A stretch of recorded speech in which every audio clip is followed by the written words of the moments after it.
មេរៀនបើអ្នកសម្រេចចិត្តខុសចាត់ទុក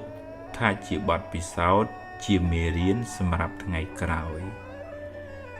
គ្មានអ្នកណាម្នាក់មិនធ្លាប់ខុសទេក្មេងធ្លាប់ដួលរាប់សិបដងទម្រាំចេះដើររឿងមិនល្អធ្វើឲ្យអ្នកឈឺចាប់តែវាជួយអ្នកឲ្យមើលឃើញបញ្ហាបានច្បាស់ជាងមុនស្គាល់មនុស្សប្រកបជាងមុន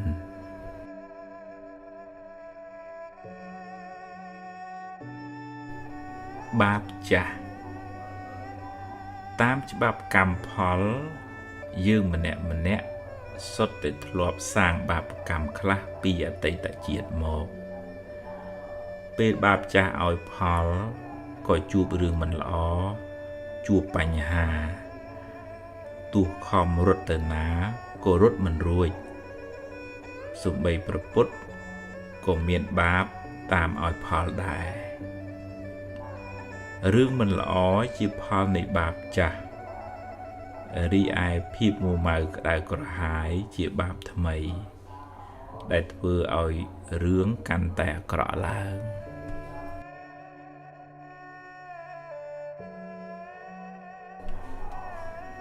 ជំពាក់គេជំពាក់កម្មគេដល់ពេលត្រូវសងគេវិញដំណើរក្នុងវដ្តសង្សារមិនដឹងថាអ្នកធ្លាប់ជំពាក់កម្មពីអ្នកណាខ្លះដល់ពេលវេលាសមគួរអ្នកត្រូវទូទាត់កម្មឲ្យគេវិញហើយថែមទាំងឲ្យការគេផងពេលបាបឲ្យផលរួចហើយកម្លាំងបាបនោះក៏បានធូរស្បើយខ្លះដែរតែបើអ្នកនៅតែកើតទុកមួម៉ៅនឹងរឿងនោះបាបនឹងកើនកម្លាំងឡើងវិញ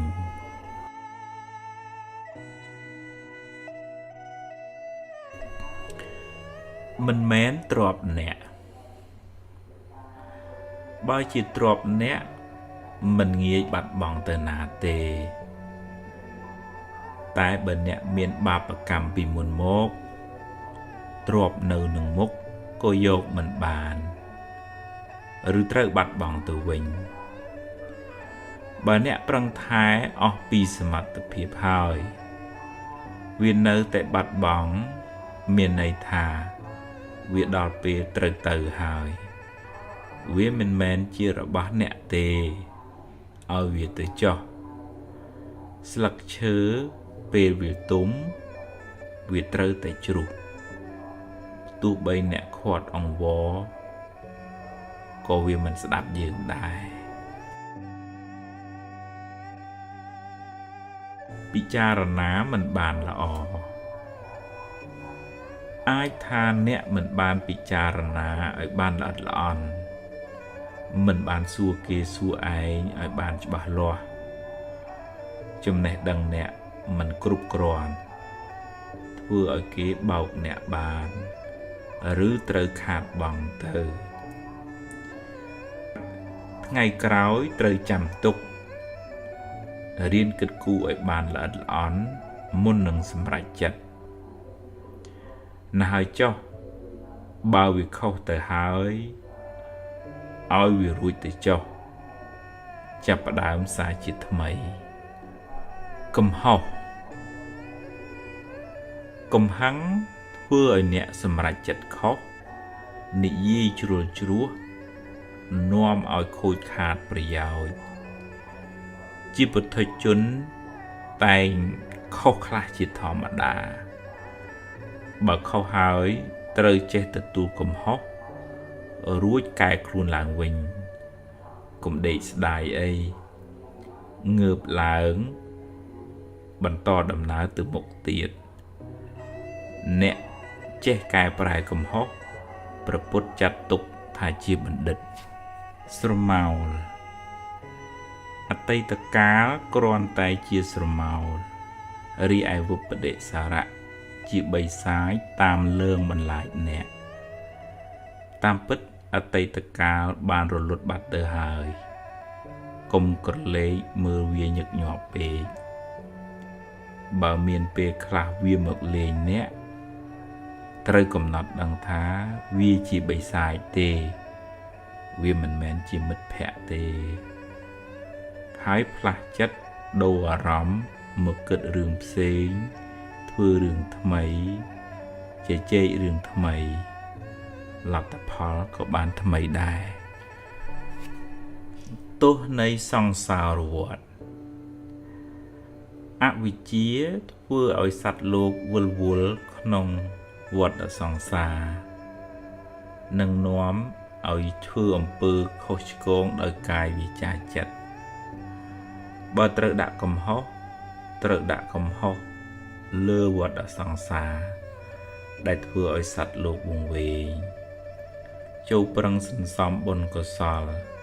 ដើម្បីបានជាយាននាំឲ្យរួចផុតពីសង្សារវដ្ត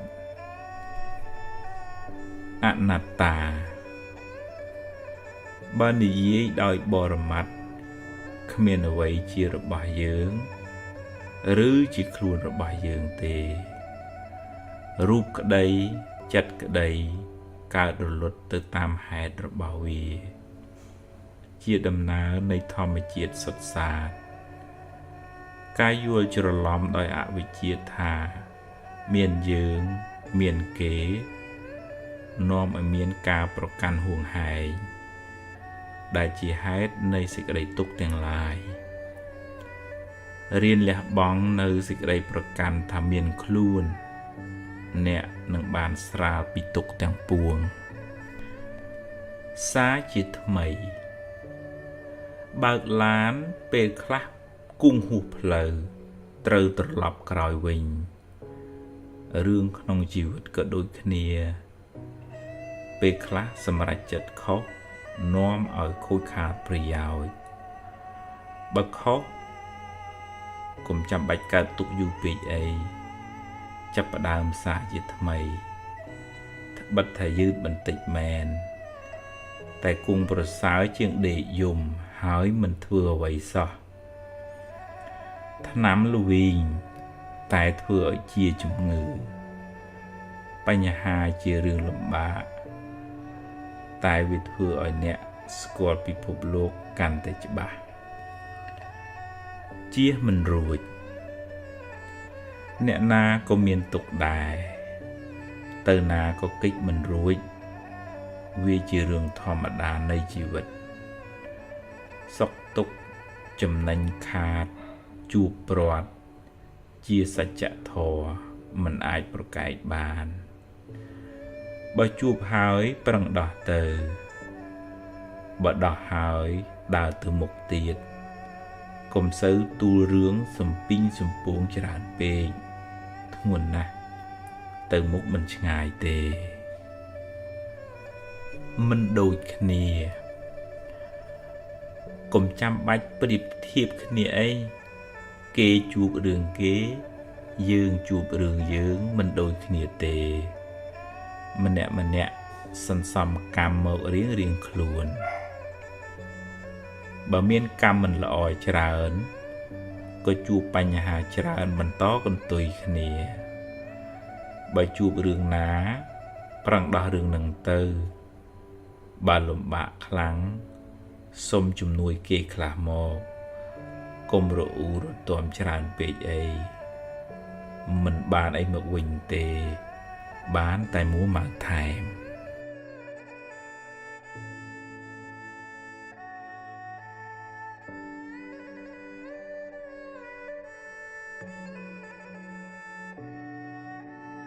សម្រាប់ខ្លួន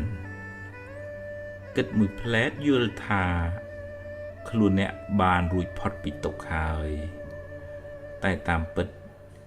អ្នកនឹងបន្តរងទុក្ខទៅក្នុងជាតិខាងមុខទៀតហើយបានបន្សល់ទុកនៅភាពសោកសៅដល់គ្រួសារនិងជាគំរូមិនល្អដល់កូនចៅម្យ៉ាងទៀតវាមិនមែនជាមធ្យោបាយដោះស្រាយទេជីវិតតែងជួបនឹងបញ្ហាហើយបញ្ហាខ្លះ ជារឿងដែលអ្នកនឹកស្មានមិនដល់ទៀតផងប្រឹងដោះស្រាយទៅដោះបណ្ដើមួយជំហានម្ដងមួយជំហានម្ដង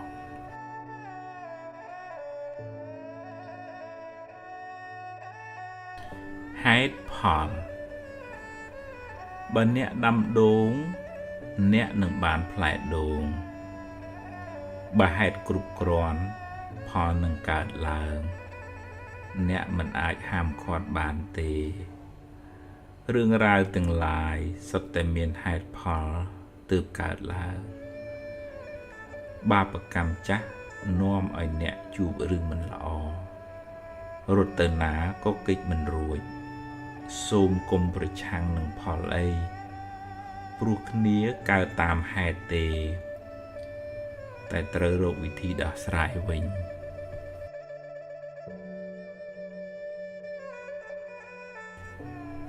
ថ្ងៃរះថ្ងៃលិចថ្ងៃរះថ្ងៃលិចជាដំណើរនៃធម្មជាតិមិនអាចហាមឃាត់បានទេយ៉ាងណាមិញជីវិតតែងជួបរឿងល្អខ្លះមិនល្អខ្លះជារឿងធម្មតាគ្មានអ្នកណាជៀសរួចឡើយបើជួបរឿងល្អចាត់ទុកថាជាផលបុណ្យបើជួបរឿងមិនល្អចាត់ទុកថាជាផលបាបទៅចុះហើយត្រូវតែហ៊ានប្រឈមព្រោះបើគេចទៅណាក៏គេចមិនផុតដែរហើយបើអ្នកមួម៉ៅច្រើនអ្នកកើតទុកក៏ច្រើនដែរក្តីសង្ឃឹមមេឃភ្លៀងគួងរាំងវិញជីវិតមិនចេះតែជួបរឿងអាក្រក់រហូតទេរឿងល្អអាចនឹងកើតឡើងនៅពេលបន្ទាប់បើអ្នកបន្តដំណើរទៅមុខទៀតដោយក្តីសង្ឃឹមសូមកុំរក្សារឿងអាក្រក់ក្នុងខួរក្បាលអ្នកយូរពេក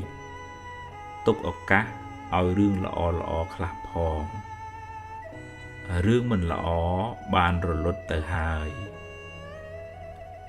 រៀនចាប់ផ្ដើមសារជាថ្មីសង្ឃឹមថាអ្វីនឹងបានល្អប្រសើរ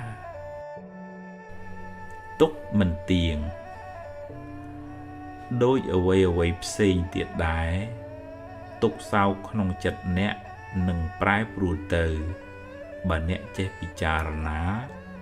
ចេះបដូរការគិតហើយមិនសូវរំលឹករំលើកវាមិត្តភក្តិល្អអាចជួយរំលែកទុក្ខបានខ្លះ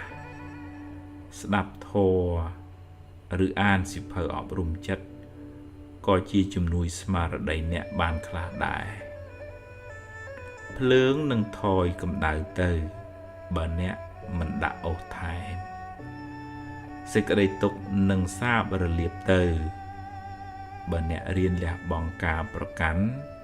នឹងមិនសូវរំលឹករំលើកវាស្រោចស្រពចិត្តរៀនរំលឹកដល់រឿងល្អរឿងបុណ្យកុសលធ្វើឲ្យចិត្តអ្នកបានសប្បាយនិងស្រស់ស្រាយរឿងមិនល្អកុំសូវរំលឹករំលើកវាញឹកញាប់ពេកព្រោះវានាំឲ្យក្តៅក្រហាយអ្នកអាចលើកមកដាស់តឿនខ្លួនឯងនិងមិត្តភក្តិអ្នកបានហើយបើរំលឹកទៅកើតចិត្តមួម៉ៅត្រូវប្រញាប់ដូរចិត្តទៅគិតរឿងផ្សេងរឿងដែលនាំឲ្យអ្នករីករាយចិត្តវិញមិនអាចបង្ខំបើអ្នកដាំទឹកទាល់តែ100អង្សាទៅពុះបើមិនទាន់ដល់កម្រិតទោះអ្នកអង្គុយយំក៏ទឹកមិនពុះដែរបើហេតុមិនទាន់គ្រប់គ្រាន់ផលមិនកើតឡើងឡើយអ្នកមិនអាចបង្ខំបានទេបើបុណ្យមានការព្យាយាមគ្រប់គ្រាន់ការងារអ្នកនឹងបានសម្រេចបើខ្វះបុណ្យហើយខ្វះការព្យាយាមទៀតអ្នកនឹងមិនបានសម្រេចដូចបំណងឡើយ អត់ទោសឲ្យខ្លួនឯងកុំបន្ទោសខ្លួនឯងច្រើនពេកអ្នកមិនចង់ខុសមិនចង់អាក្រក់ទេតែអកុសលទាញអ្នកឲ្យដើរផ្លូវខុសណាស់ហើយចុះចាត់ទុកជាផលបាបចាស់ទៅចុះរៀនលើកលែងទោសឲ្យខ្លួនឯងផ្ដល់ឱកាសឲ្យខ្លួនឯងជាលើកទី2អ្នកនឹងបានប្រសើរជាងមុនព្រោះអ្នកមានបទពិសោធន៍ច្រើនជាងមុន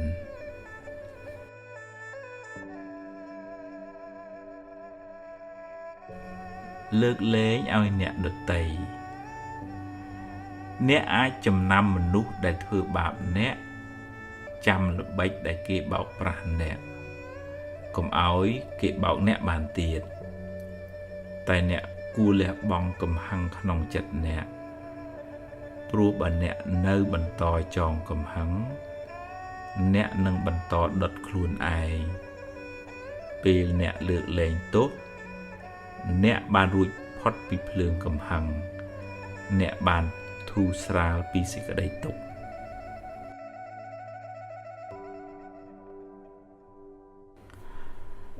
បន្ថយភ្លើងនឹងថយកម្ដៅបន្តិចម្ដងតាមពេលវេលាដែលកន្លងហួសទៅបើអ្នកមិនដាក់អុសថែមទុក្ខសោកទាំងឡាយនឹងរសាយបាត់បន្តិចម្ដងតាមពេលវេលាតាមការផ្លាស់ប្ដូរអារម្មណ៍និងរបៀបគិតបើអ្នកមិនរំលឹករំលើកវាញយពេក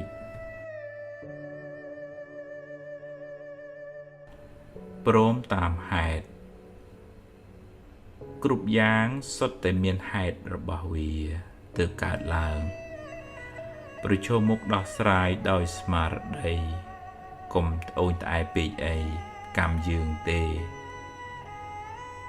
ដោះហើយដើរទៅមុខទៀតកុំស្ពាយរឿងតាមខ្លួនច្រើនពេក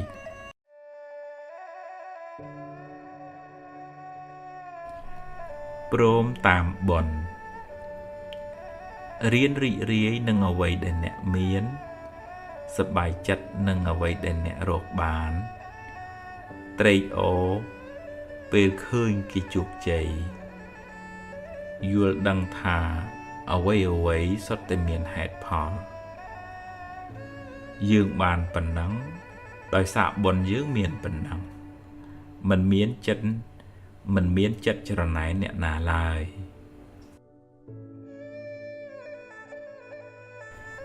គេគិតពីខ្ញុំបើអ្នករវល់តែតាមដានថាតើគេនិយាយអីពីអ្នក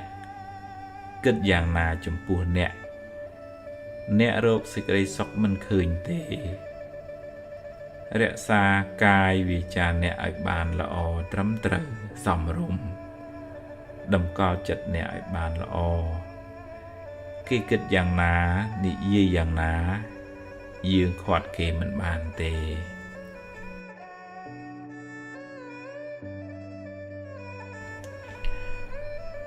រំលឹកត្រូវបើនឹកហើយក្តៅក្រហាយកុំនឹកវាញឹកញាប់ពេកបើចិត្តនៅតែនឹកសូមមានស្មារតីកំណត់ដឹងថាត្រឹមតែជាចិត្តគិតប៉ុណ្ណោះរឿងនោះបានរលត់បាត់ទៅហើយរួចទាញចិត្តមកគិតរឿងផ្សេងនិយាយរឿងផ្សេងធ្វើសកម្មភាពផ្សេងសូមកុំស្ដីបន្ទោសខ្លួនឯងអីចាត់ទុកថាជាផលកម្មចាស់ទៅចុះ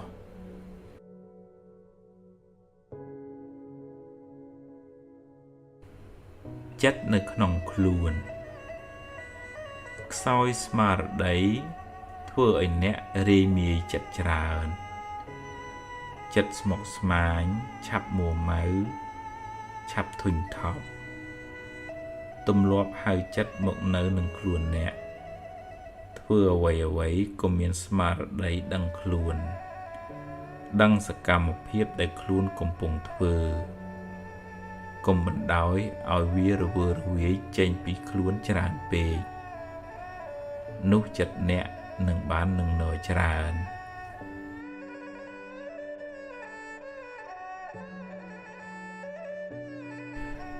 បាត់បង់ញាតិជាទីស្រឡាញ់ជាពុទ្ធជនតែងសោកស្ដាយពេលបាត់បង់ញាតិជាទីស្រឡាញ់តែមិនគួរបណ្ដោយចិត្តឲ្យទុនជ្រាយខ្លាំងពេកទេការយំសោកមិនបានជាប្រយោជន៍ដល់អ្នកស្លាប់ឡើយគួរបំពេញបុណ្យរឿយហើយឧទ្ទិសកុសលជូនគាត់ដាក់បាតជាប្រចាំឬកសាងសមិទ្ធផលណាមួយឧទ្ទិសជូនទៅពេលអ្នកនឹកដល់គាត់អ្នកនឹកដល់បុណ្យដែលបានធ្វើហើយបានឧទ្ទិសជូនទៅអ្នកកើតចិត្តជ្រះថ្លាហើយនឹងបានឆ្ងាយពីភាពសោកសៅបន្តិចម្ដង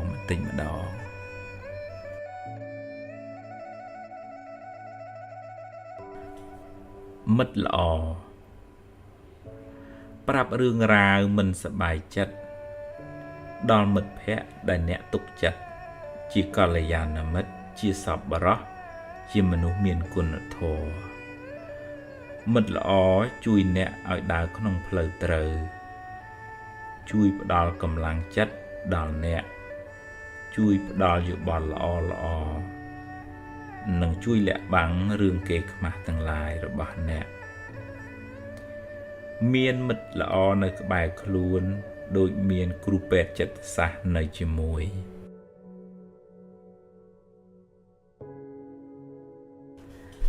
គេងរវល់ការងារប៉ុណ្ណាពិបាកចិត្តប៉ុណ្ណាក៏មិនត្រូវភ្លេចគេងដែរព្រោះវាមានផលប៉ះពាល់ខ្លាំងដល់សុខភាពកាយចិត្តរបស់អ្នកបើអ្នកគេងមិនគ្រប់គ្រាន់រក្សាចិត្តឲ្យស្ងប់ផ្អាកគិតមួយរយៈសិនចាំស្អែកចាំគិតតទៀតលើកដៃប្រណម្យនមស្ការព្រះរតនត្រ័យនមោពុទ្ធស្សៈនមោធម្មស្សៈនមោសង្ឃស្សៈសូត្រឲ្យបាន3ដងដែលមានន័យថាសូមថ្វាយបង្គំចំពោះព្រះពុទ្ធសូមថ្វាយបង្គំចំពោះព្រះធម៌សូមថ្វាយបង្គំចំពោះព្រះសង្ឃរួចហើយផ្សាយមេត្តាចិត្តដល់ខ្លួនឯងសូមឲ្យខ្ញុំបានសុខរួចផុតពីទុក្ខសូមឲ្យខ្ញុំបានសុខរួចផុតពីទុក្ខផ្សាយមេត្តាចិត្តឲ្យខ្លួនឯងរឿយរួចបន្តផ្សាយមេត្តាចិត្តដល់សព្វសត្វទាំងអស់សូមឲ្យសព្វសត្វទាំងអស់បានសេចក្តីសុខរួចផុតពីទុក្ខចិត្តអ្នកនឹងបានស្ងប់អ្នកនឹងគេងបានស្រួល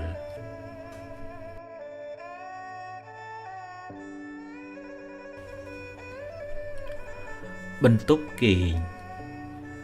នៅក្នុងបន្ទប់បិទជិតឈឹងមិនសូវមានខ្យល់ឆ្លងកាត់ខ្វះអុកស៊ីហ្សែននាំឲ្យអ្នកឆាប់មួម៉ៅឬកើតជំងឺ stress និងឆាប់អស់កម្លាំងគួរបើកទ្វារបង្អួចខ្លះដើម្បីយកពន្លឺយកខ្យល់អាកាសចូលបើអាចគួរមានដាក់ប្រដាប់បូមខ្យល់ដើម្បីឲ្យមានចលនាខ្យល់ចេញចូលអាហារកុំញ៉ាំច្រើនពេកត្រូវទំពាឲ្យម៉ត់ល្អ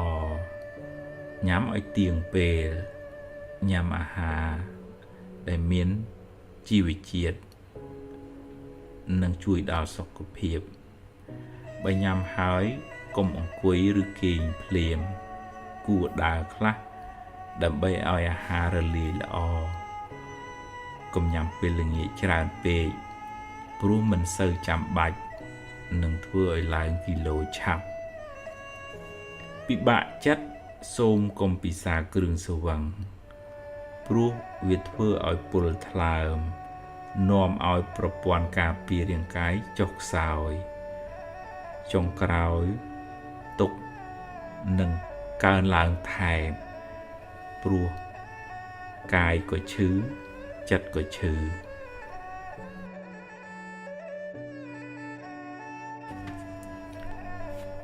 ហាត់ប្រាណជួយបង្ការជំងឺដាច់សរសៃឈាមខួរក្បាលគាំងបេះដូងជួយកាត់បន្ថយជំងឺ stress ពង្រឹងប្រព័ន្ធការពាររាងកាយបង្កើនការចងចាំជាដើមបើអ្នកមិនបានធ្វើអីធំដុំក៏ត្រូវដើរយ៉ាងហោចឲ្យបាន30នាទីក្នុងមួយថ្ងៃដើម្បីបញ្ចេញញើសបញ្ចេញជាតិពុលពីខ្លួននាំឲ្យសុខភាពកាយក៏ប្រសើរសុខភាពចិត្តក៏ល្អ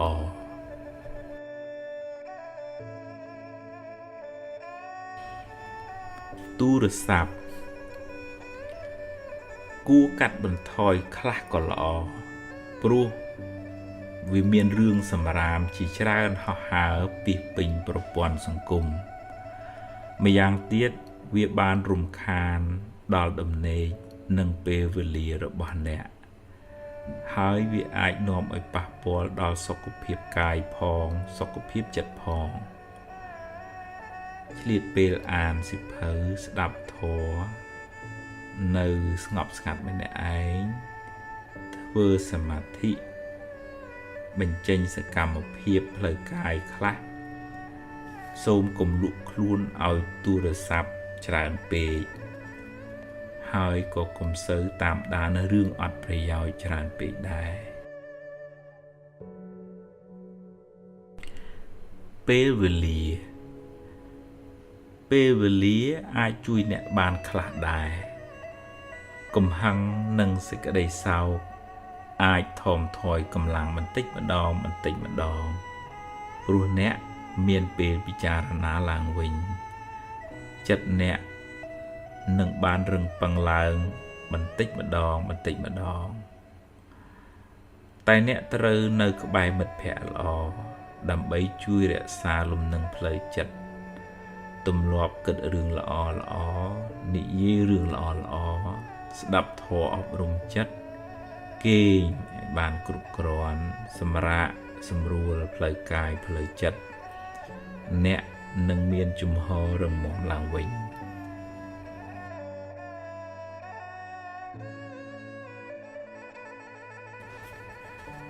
នៅឲ្យឆ្ងាយកុំសូវនៅក្បែរមនុស្សនាំរឿងក្តៅក្រហាយឬមនុស្សដែលចូលចិត្តរំលឹករំលើករឿងមិនសប្បាយចិត្តច្រើនពេកព្រោះវាអាចទាញអ្នកឲ្យរើជំងឺចាស់ឡើងវិញព្យាយាមរកមិត្តឬសមាជិកគ្រួសារណាជាមនុស្សវិជ្ជមានជាអ្នកចេះយល់ពីចិត្តអ្នកដទៃមិត្តភក្តិមានឥទ្ធិពលខ្លាំងលើផ្លូវចិត្តអ្នក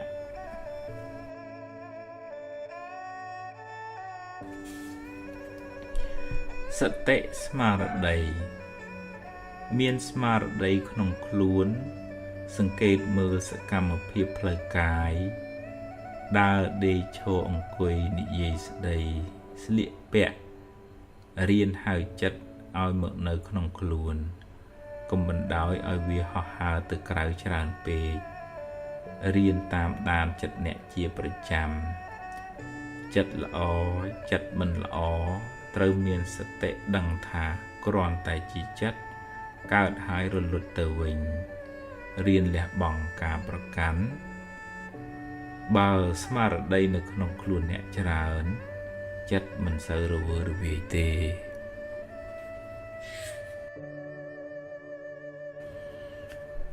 ពេទ្យចិត្តសាស្ត្រ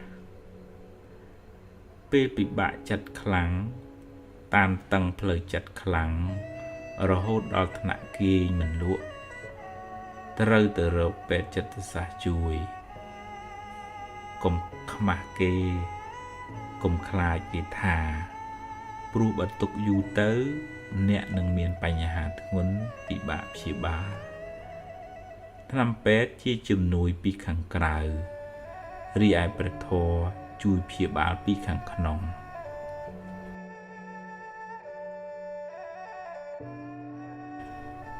ព្រះសង្ឃអាចជួយសម្រួលផ្លូវចិត្តអ្នកតាមរយៈព្រះធម៌មូលហេតុនៃសេចក្តីទុក្ខនៃជីវិតរបស់យើងគឺការជាប់ជំពាក់ប្រកាន់ហួងហែងច្រើនបើចង់បន្ថយសេចក្តីទុក្ខត្រូវរៀនទទួលស្គាល់ការពិតរៀនកាត់បន្ថយការហួងហែង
ថ្ងៃនិងយប់ថ្ងៃយប់ជារឿងធម្មជាតិគ្មានអ្នកណាខាត់បានទេនៅពេលថ្ងៃប្រឹងរៀនប្រឹងធ្វើការពេលយប់មកដល់ក៏គ្មានអីត្រូវយំដែរដល់ពេលត្រូវគេងត្រូវសម្រាក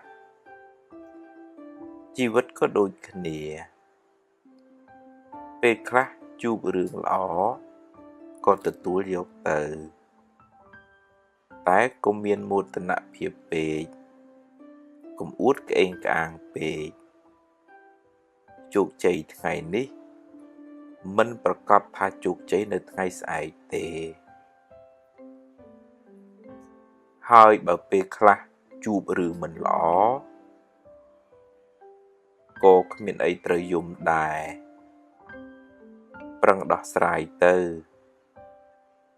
ជីវិតគឺអញ្ចឹងឯង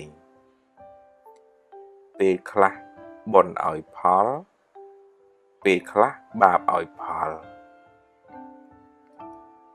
អ្នកយំពេលជួបបញ្ហាប្រៀបដូចជាអ្នកយំមិនចង់ឲ្យមេឃងងឹតដូច្នោះឯងជាមនុស្សខ្សោយបញ្ញាមិនហ៊ានទទួលស្គាល់ការពិតនៃជីវិតបុគ្គលនោះនឹងរស់នៅជាមួយសេចក្តីទុក្ខយ៉ាងច្រើនមិនខាន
បើប្រាថ្នាសេចក្តីសុខដល់ខ្លួនឯងសូមកុំផ្ដល់សេចក្តីក្តៅក្រហាយដល់អ្នកដទៃព្រោះកម្មនឹងរត់មករកម្ចាស់វិញមិនខានមានជួបមានព្រាត់មានសុខមានទុក្ខជារឿងធម្មតារៀនទទួលយកទាំងពីរទៅដល់ណាក៏ជួបដែរ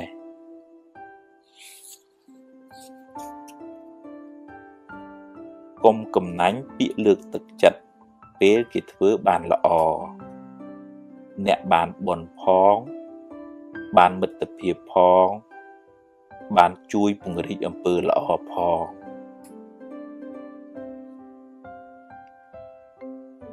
ខឹងហើយគុំគួនចងពៀគ្នានាំឲ្យកើតទុក្ខក្តៅក្រហាយវែងឆ្ងាយកំណើតវិលវល់កើតមកជាសត្រូវនឹងគ្នាបើខឹងឲ្យឆាប់បាត់កុំចងពៀគ្នា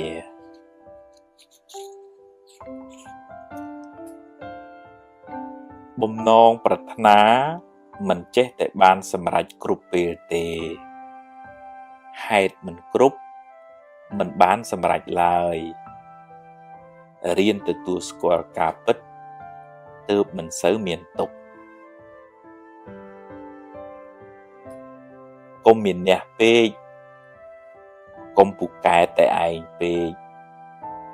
កុំចេះគ្រប់រឿងពេកកុំអួតពេកស្ងាត់ខ្លះស្ដាប់គេខ្លះក៏ល្អដែរ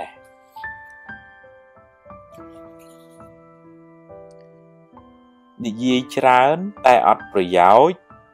យូរទៅអស់តម្លៃខ្លួនឯងពាក្យពិតពាក្យមានប្រយោជន៍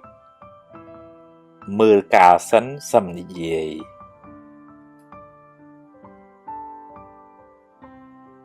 ខឹងក្រោតច្រើនមួម៉ៅច្រើនទុក្ខក៏ច្រើនបើខឹងឲ្យឆាប់បាត់កុំគុំទុកក្នុងចិត្តអីរៀនដូរចិត្តដូរអារម្មណ៍ដូររឿង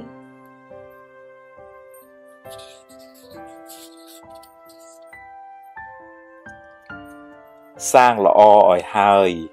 កុំចាំថ្ងៃស្អែកជីវិតមិនទៀងទេខំសាងបុណ្យបានជាទ្រព្យជាប់តាមខ្លួនទម្លាប់និយាយដោយចិត្តមេត្តាដោយពាក្យពីរោះពិសា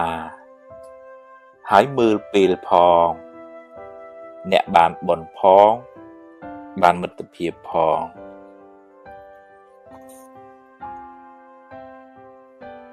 មិនបៀតបៀនអ្នកដទៃដោយកាយឬវាចា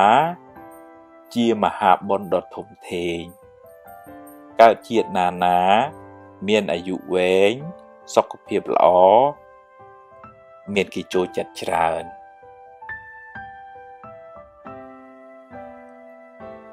អត់ធន់ចំពោះការលំបាកអត់ធ្មត់ចំពោះពាក្យសម្ដីអ្នកដទៃអត់ឱនចំពោះទោសកំហុសទាំងឡាយ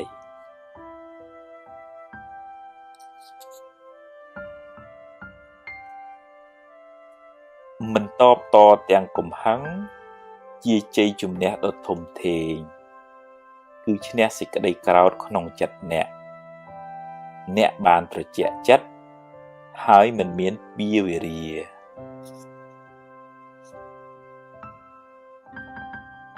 អុចអាលឲ្យគេឆ្លោះគ្នាបាបខ្លាំងណាស់ហើយមានកម្មពៀទៀតកើតជាតិណាបែកបាក់កូនចៅរស់នៅមិនសុខទេ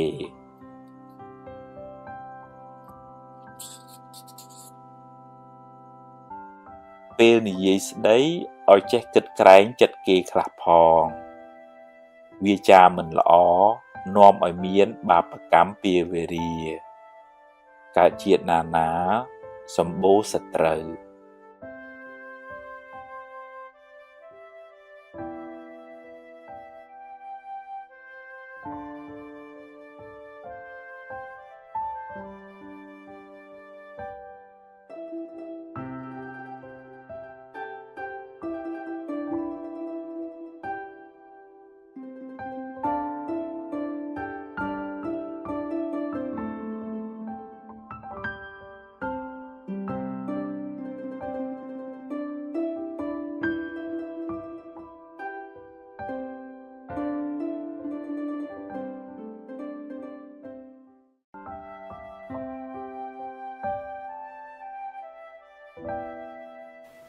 ហាផ្លូវចិត្តភាគ2សំណាងល្អកើតពីអំពើល្អដែលអ្នកបានសាងសំណាងអាក្រក់កើតពីអំពើអាក្រក់ដែលអ្នកបានប្រព្រឹត្តកំហឹងជាកែវពង្រីកធ្វើឲ្យរឿងតូចคล้ายជារឿងធំពេលកំហឹងរសាយបាត់ទៅបញ្ហាងាយដោះស្រាយកុំតក់ក្រហល់ហួសហេតុពេករឿងកើតឡើងតាមហេតុរបស់វាមិនមែនតាមចិត្តអ្នកបង្ខំទេ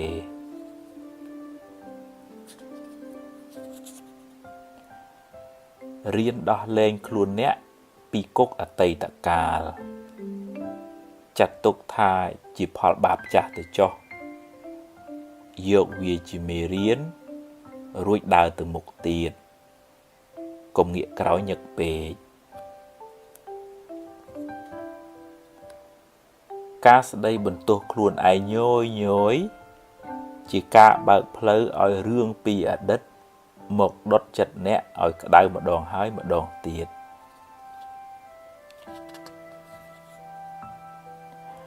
រឿងខ្លះ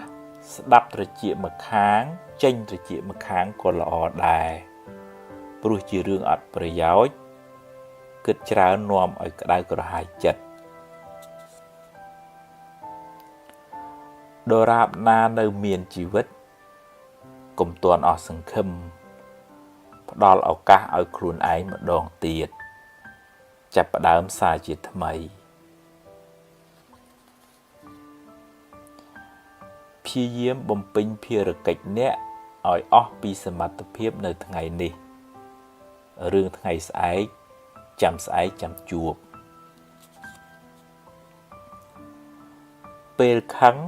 កុំអាលនិយាយចាំត្រជាក់ចិត្តសិននិយាយក៏មិនទាន់ហួសពេលដែរសាងល្អពីក្មេងវ័យនាំលាភជ័យក្នុងជីវិតអំពើល្អជួយការពារភយន្តរាយទាំងឡាយហើយនាំអ្នកឲ្យដើរក្នុងផ្លូវត្រូវចង់ដឹងពីចរិតពិតរបស់មនុស្សចាំមើលពេលមានអំណាចក្នុងដៃអ្នកខ្លះបានតួនាទីហើយភ្លេចខ្លួនភ្លេចកំណើត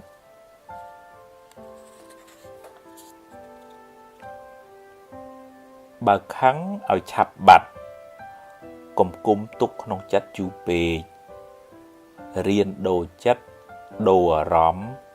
រៀនភ្លេចខ្លះទើបមិនសូវមួម៉ៅចិត្តយឺតចុះតែកុំបោះបង់រក្សាជំហរបន្តដំណើរបន្តិចម្ដងគួងដល់គោលដៅដែលអ្នកពងប្រាថ្នា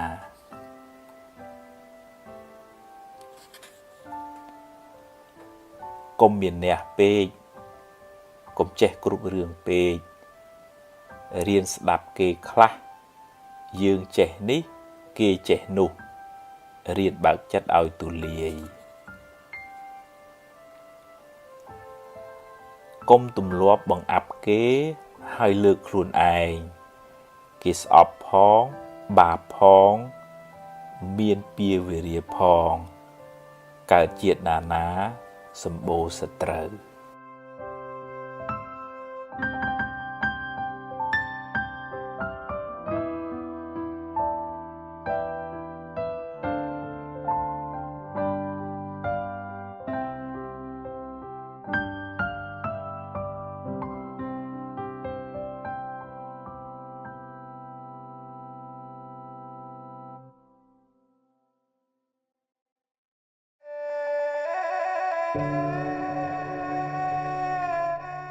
មនុស្សមិនល្អគ្រប់10ទេរៀនមើលចំណុចល្អគេខ្លះផងរៀនផ្ដល់តម្លៃនិងសេចក្តីថ្លៃថ្នូរដល់អ្នកដទៃទើបរស់នៅជាមួយគ្នាបានសុខគេខឹងគេក្តៅ បើអ្នកខឹងគេវិញអ្នកក៏ក្តៅដែរកំហឹងជាភ្លើងតែងដុតទីអាស្រ័យរបស់វាស្លាប់ទៅយកអ្វីទៅមិនបានទេរៀនធ្វើទានខ្លះគ្រាន់បានជាពូជបុណ្យសម្រាប់ទៅកាន់បរលោកនាយ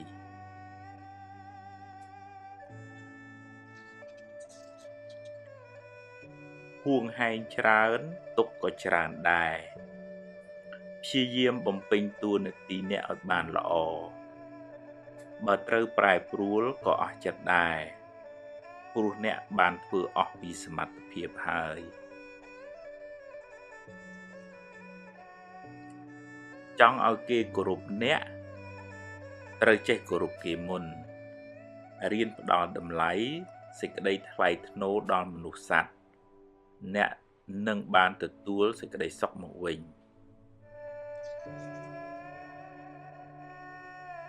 ព្យាយាមធ្វើរឿងណាដែលអ្នកអាចធ្វើបានរឿងដែលអ្នកមិនទាន់ធ្វើកើតរងចាំសិនចាំដល់ពេលអ្នកមានឱកាសមានសមត្ថភាពចិត្តបន់ចិត្តស្រស់ថ្លាចិត្តស្ងប់នាំឲ្យកាយក៏ស្រស់ចិត្តក៏ត្រជាក់ជីវិតបានសុខស្ងប់ច្រើនព្រោះចិត្តស្ងប់ល្អ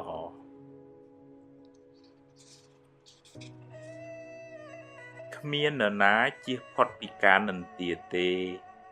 សូម្បីតែព្រះពុទ្ធកុំសូវយកពាក្យគេមកបំផ្លាញសេចក្តីសុខក្នុងចិត្តអ្នកឡើយធ្វើទានជួយសង្គ្រោះពេលគេមានទុក្ខអ្នកបានបុណ្យផងបានការរាប់អានផងបានដាំពូជជាអ្នកមានទ្រព្យច្រើនផង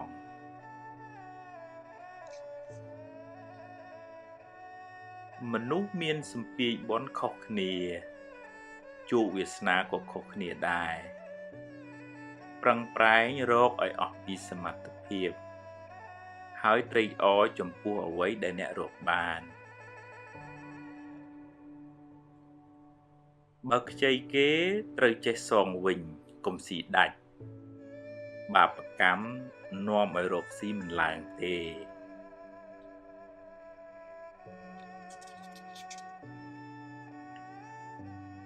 កុំយកមុខយកមាត់តែម្នាក់ឯង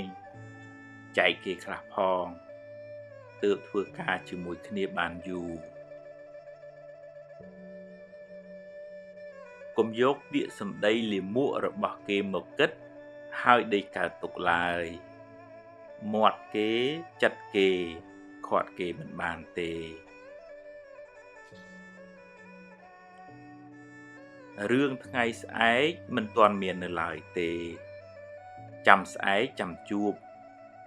កុំព្រួយហួសហេតុពេកបើបុណ្យមាននឹងជួបរឿងល្អ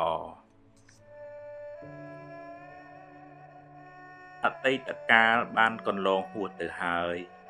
កុំស្ដាយអីព្រោះបើស្ដាយទៅក៏កែអ្វីមិនបានដដែល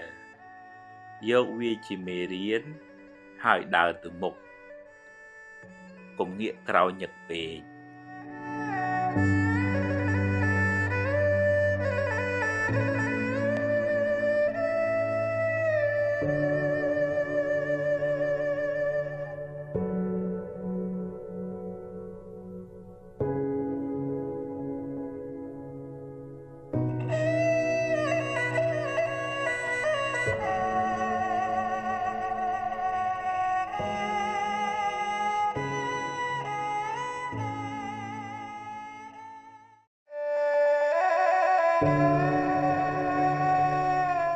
កំហុស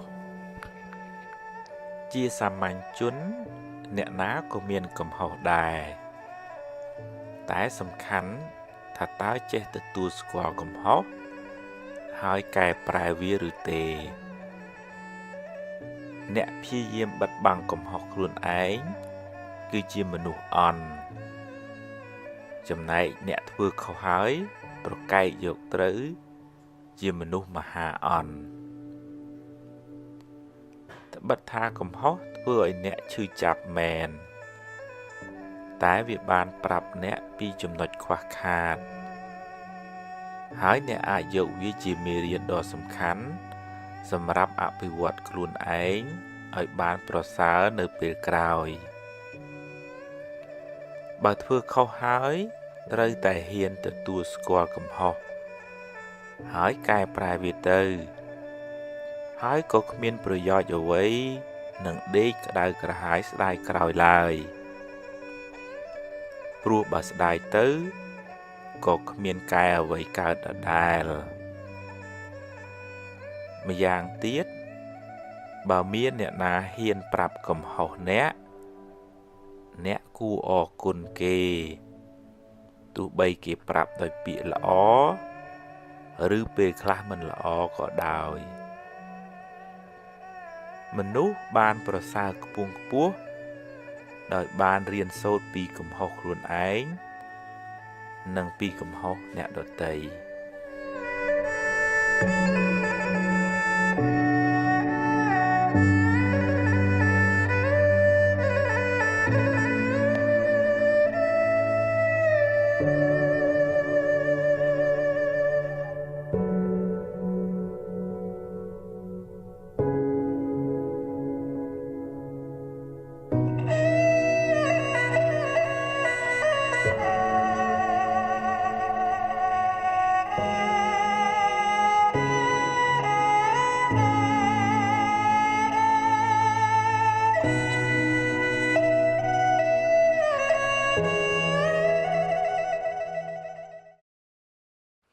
កំហុស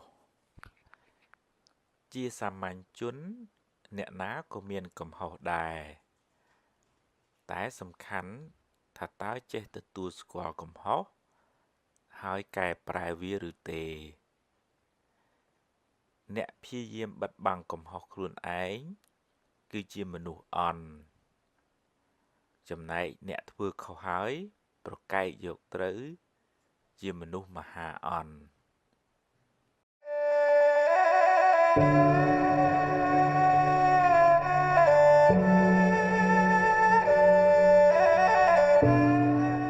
ិតច្រើនបើគិតច្រើនហើយនាំឲ្យអ្នកបានចម្រើនគិតទៀតចុះតែបើគិតទៅនាំឲ្យស្មុគស្មាញច្រើនខ្វល់ខ្វាយច្រើនកាត់វាខ្លីៗខ្លះទៅធ្វើសិនទៅបើខុសចាំគិតទៀតអ្នកគ្មានសមត្ថភាពគ្រប់គ្រងរឿងថ្ងៃស្អែកបានទាំងស្រុងទេរឿងណាត្រូវកើតប្រឹងខាត់ប៉ុណ្ណាក៏ខាត់មិនបានមិនមែនថាមិនខ្វល់មិនត្រៀមទុកទេគិតបង្ការទុកចុះធ្វើអ្វីដែលអ្នកអាចធ្វើបានតែកុំអង្គុយបង្កើតរឿងមកបន្លាចចិត្តខ្លួនឯងអីប្រឹងធ្វើឲ្យអស់ពីសមត្ថភាពក្នុងថ្ងៃនេះរឿងថ្ងៃស្អែកចាំស្អែកចាំជួបបើបានល្អចាត់ទុកថាបុណ្យល្អ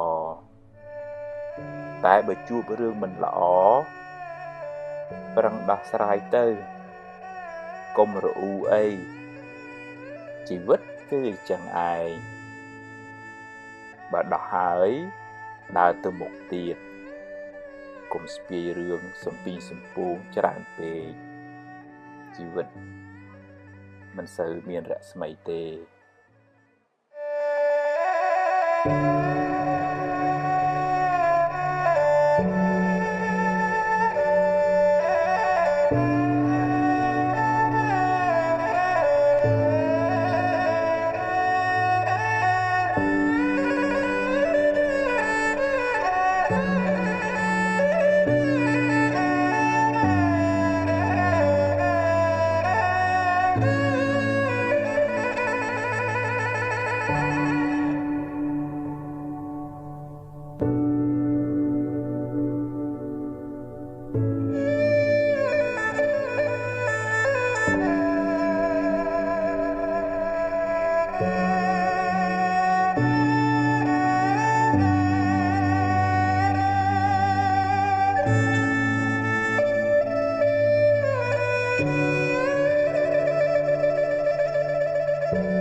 ផ្ដើមសារជាថ្មី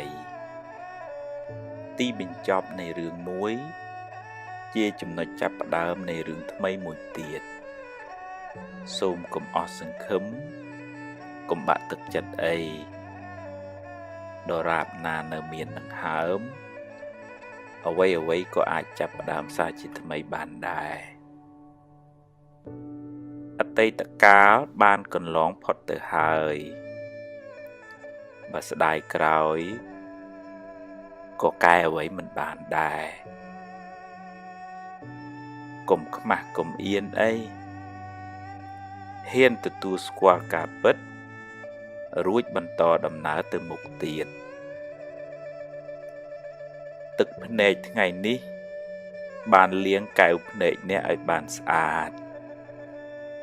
អ្នកអាចឃើញធម្មជាតិបានច្បាស់ជាងមុនអ្នកស្គាល់មនុស្សច្បាស់ជាងមុនអ្នកមានបទពិសោធន៍ច្រើនជាងមុនជីវិតតែមានបញ្ហាអីចឹងឯងជៀសមិនរួចទេប្រឹងដោះទៅដោះហើយធ្វើដំណើរទៅមុខទៀតកុំរសេមរសាមច្រើនពេក